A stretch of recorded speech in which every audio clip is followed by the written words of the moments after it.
report and the absolute most fascinating story of the day. The Florida Department of Transportation moving forward with some lofty legislation to fund the needed infrastructure for Jetsons-style flying cars. The legislation officially takes effect July 1st as the state preps for the future of electric vertical takeoff and landing vehicles. That's a thing. Here's senior correspondent John Huddy for more on this futuristic story.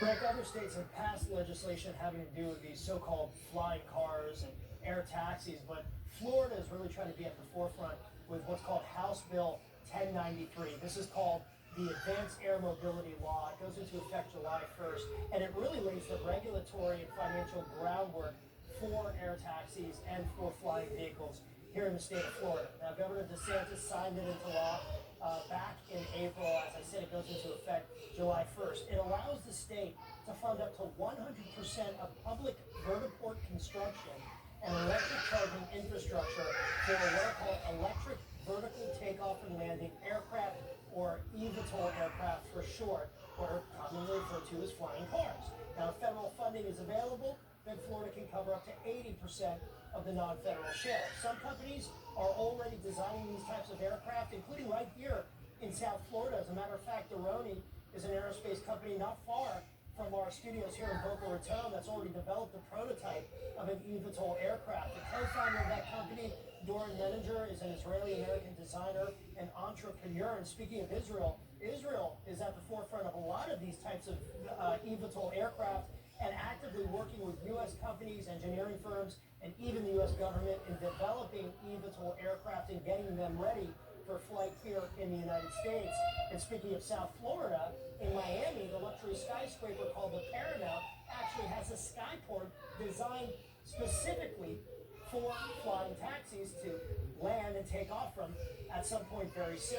Now, Florida, as I said, Rick, is definitely at the forefront, but other states, including Texas, Utah, Pennsylvania, are trying to become really hubs for basically the vertical aircraft for these vehicles.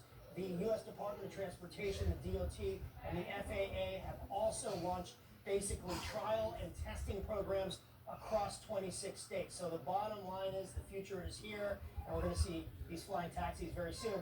But don't get ready to go out and buy them. They range anywhere from $190,000 to $500,000. You also have to have a specialized pilot license to be able to fly them. Rick? Very cool. I definitely want one, John. Thank you. Joining me now, MRC contributing writer Stephanie Hamill. Stephanie, thanks for being here. Great to see you, Ray. So what do you think of flying cars? Are we really looking at the future of transportation? I think most people really believe in this, and they're not wondering if this is ever going to happen. They're wondering when this is really going to happen and when they'll have access to it. Now, of course, there are way more questions than answers, like safety and exactly how much it's going to cost and how these people are going to power up their planes and how they're going to keep people safe. But I'm sure all of those things will be sorted out. I was just thinking, on my way to my studio, I was driving in my Cybertruck, which has a feature that self-drives.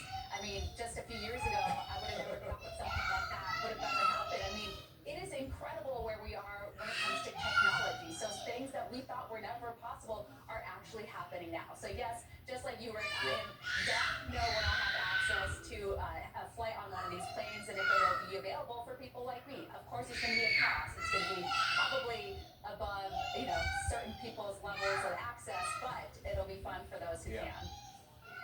But right next to the self-drive button will be the self-fly button. And you push that. But, you look at all the accidents on the roads these days, and I could see people running into each other in the sky, and that's going to hurt. But let's get to the next question, shall we?